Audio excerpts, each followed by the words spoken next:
Dalam menyikapi pemilihan presiden tahun 2019 ini, bagi umat Islam, bukan untuk tujuan meraih kekuasaan, namun semata-mata untuk bela Islam. Karena itu, terhadap pemilihan presiden tahun 2019 ini, ada yang perlu dicermati menurut cara pandang Islam. Sebagaimana kita tahu dan rasakan bahwa selama rejim ini berkuasa, umat Islam diperlakukan sangat tidak adil. Beberapa ulama ditahan tanpa alasan dan proses hukum yang jelas. Kajian agama dibubarkan. Ustadznya diusir oleh sekelompok orang. Dan tanpa ada tindakan hukum yang jelas terhadap pelakunya. Kemudian dengan mudahnya sebagian umat Islam dituduh intoleransi, dituduh anti NKRI, anti Pancasila, anti kebinekaan, dan berbagai tuduhan sejenisnya. Padahal dari catatan sejarah kemerdekaan ini tidak dapat dipungkiri bahwa kemerdekaan bangsa Indonesia bersimbah darah para ulama dan santri. Karena itu melalui pemilihan presiden kali ini, umat Islam sangat ingin dan sangat ingin sekali agar negeri ini dipimpin oleh sosok pemimpin yang peduli terhadap Islam, berteguh hati menegakkan keadilan, bukan seperti yang dilakukan rejim ini selama ini. Komisi Pemilihan Umum telah menetapkan bahwa dalam pemilihan presiden kali ini ada 2 pasangan calon presiden dan wakil presiden. Sesuai tinjauan Islam, maka kedua pasangan tersebut keduanya jelas beragama Islam. Tetapi mari kita coba cermati lebih cermat lagi. Sekali lagi menurut tinjauan Al-Quran dan Sunnah Nabi Sallallahu Alaihi Wasallam. Allah Azza wa Jalla berfirman, A'udzubillahi minasyaitonirrajim. Inna dina indallahil Islam. Sesungguhnya agama yang diridhoi di sisi Allah hanyalah Islam. Kemudian, wama arsalnaka illa rahmatan lil alamin. Dan tidaklah kami mengutus kamu dengan Islam, melainkan untuk menjadi rahmat bagi semesta alam. Rasulullah Shallallahu Alaihi Wasallam bersabda, Innal Islama bada'a ghoriba, wa sayaudu ghoriba kama bada'a, wa huwa ya'rijul bainal masjidaini kama yahrijul hayyatu fi juhriha. Sesungguhnya Islam datang dalam keadaan asing dan kembali asing seperti semula, dan dia, Islam itu berkumpul di 2 masjid, yakni Masjid Al-Haram Mekah dan Al-Haram Madinah, seperti ular berkumpul di sarangnya. Hadis riwayat Muslim. Kembali kepada pokok bahasan, yakni tinjauan terhadap 2 pasangan calon presiden dan calon wakil presiden. Pasangan nomor 1, Jokowi, presiden yang sedang berkuasa saat ini, dan Ma'ruf Amin, ketua MUI.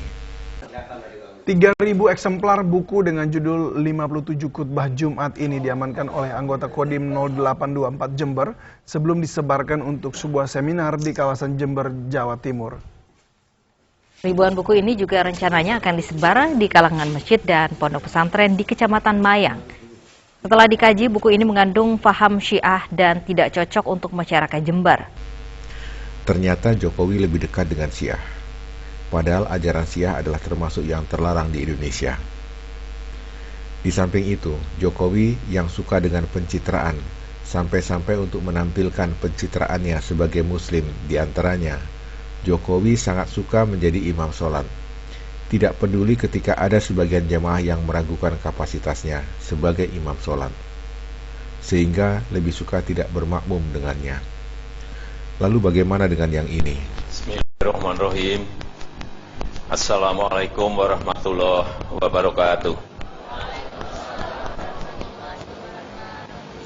Alhamdulillah wa syukurillah la fala wa quwwata illa billah. Ma'ruf Amin sebagai ketua MUI ternyata lebih cenderung untuk mengembangkan ajaran Islam Nusantara. Bahkan telah bertekad jika terpilih menjadi wakil presiden, akan membangun negeri ini diawali dengan mengembangkan ajaran Islam Nusantara. Islam Nusantara. Oleh karena itu kita harus memantapkan bahwa ini namanya Islam Nusantara itu ya. Dan saya mengumumkan dari panggung aksi Indosiar pada malam hari ini, siapapun anak di negeri tercinta, Allah mengatakan, wa ma arsalnaka illa rahmatan lil alamin. Nabi Muhammad diutus oleh Allah memberikan rahmat bagi segenap alam, bukan Islam Nusantara, bukan coret itu. Saya sangat tidak setuju, karena Allah yang menyatakan wa ma arsalnaka illa rahmatan lil alamin. Tidak ada satupun dalam Al-Quran maupun hadis Rasulullah Sallallahu Alaihi Wasallam yang menyatakan bahwa dalam Islam ada Islam Nusantara, coret itu tidak ada dalam Islam. Pasangan nomor 2, Prabowo Subianto dan Sandiaga Uno, keduanya beragama Islam dan menjalani ibadahnya dalam batas wajar-wajar saja, seperti pada umumnya umat Islam. Prabowo Subianto sejak usia muda telah banyak berbuat bagi kepentingan membela negeri ini dalam kapasitasnya sebagai militer. Ia sosok militer yang dikenal berani, beberapa operasi militer yang dipimpinnya berhasil gemilang. Sandiaga Uno, seorang pelaku ekonomi yang sukses. Namun di tengah kesibukan menjalani aktivitasnya, ia tetap menjalani tuntunan agamanya dengan baik. Seperti dalam keadaan apapun, Sandiaga Uno ketika minum tetap saja dilakukan tidak dengan berdiri, yakni duduk atau jongkok sesuai dengan tuntunan Rasulullah Shallallahu Alaihi Wasallam. Jadi disimpulkan bahwa kedua pasangan calon presiden dan calon wakil presiden terdapat perbedaan khusus yang signifikan jika dicermati dari cara pandang Islam.